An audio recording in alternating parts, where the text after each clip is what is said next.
To everyone's surprise, the so-called Internet Censorship Bill became official law last week. Notice of new legislation typically comes from the government gazette, but the law was proclaimed on the 25th of February while the system was offline. The law controversially empowers the Film and Publications Board to act as a regulatory body for online content, but it remains unclear how the law impacts YouTubers, Twitchers and other content creators. Jan Vermeulen is the editor of MyBroadband. He's been covering this law over the years and joins us now to explain what it means to you and I. Jan, thank you so much for your time. The law does cover some important things. It criminalizes posting revenge porn, for example. It criminalizes posting images or videos of child abuse or sexual abuse. So there's some important things included in this law. So where does the problem lie?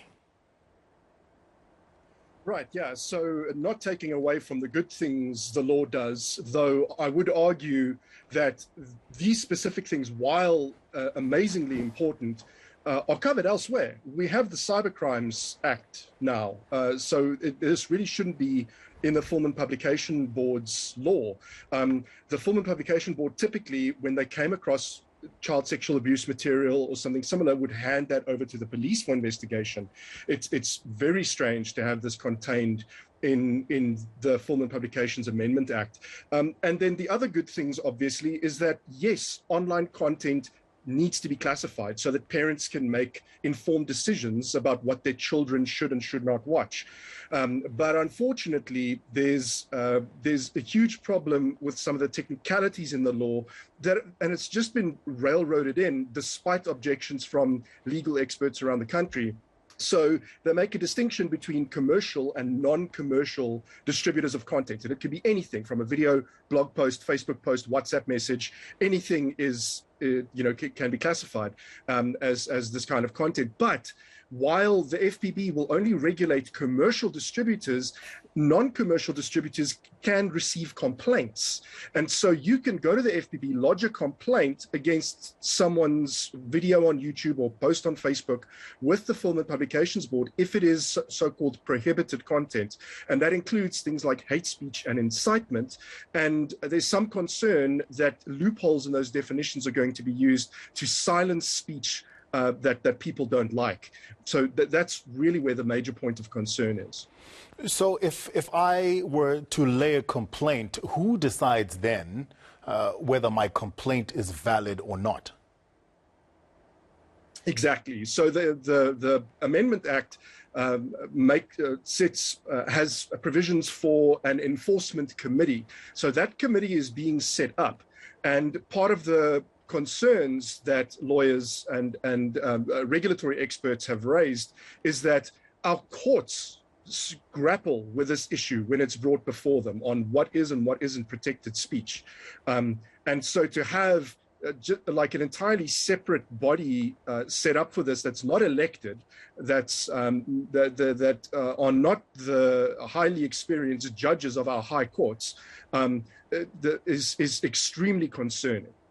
So, Jan, the internet is vast. The definition of film and videos is vast now. TikTok, Instagram, YouTube, Vimeo, the list goes on and on. Is everyone affected by this law? And is it really possible to police it?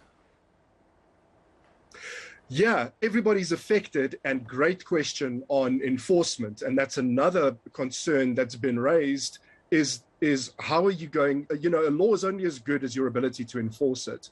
And what the FPB really wants, and the major thing that it actually wants out of this, I think, is basically subscription fees from these platforms, Netflix, Twitch, TikTok, Vimeo, whoever, all these major platforms must now pay the Film and Publications Board to essentially receive an exemption from having the content on those services classified.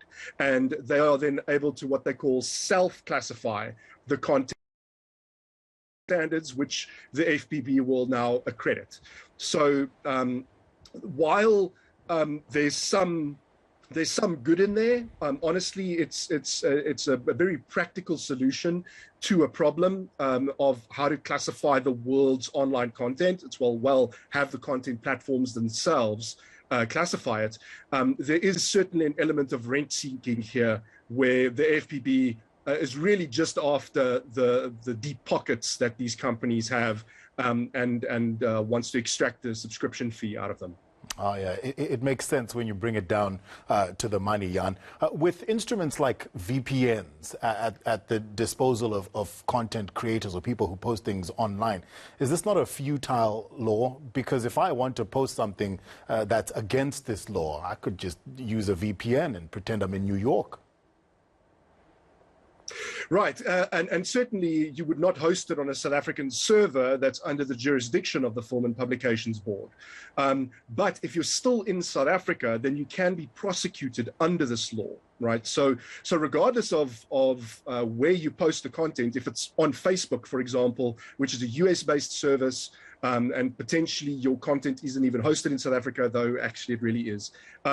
The fact is that you can be prosecuted under the law so long as you're in South Africa. So if you're a political dissident, let's say we, in the next 6 years, we get ourselves our very own totalitarian regime that wants to suppress political speech in South Africa using censorship laws like this, then your safest course of action would be to hop the border and do your political dissidencing from there.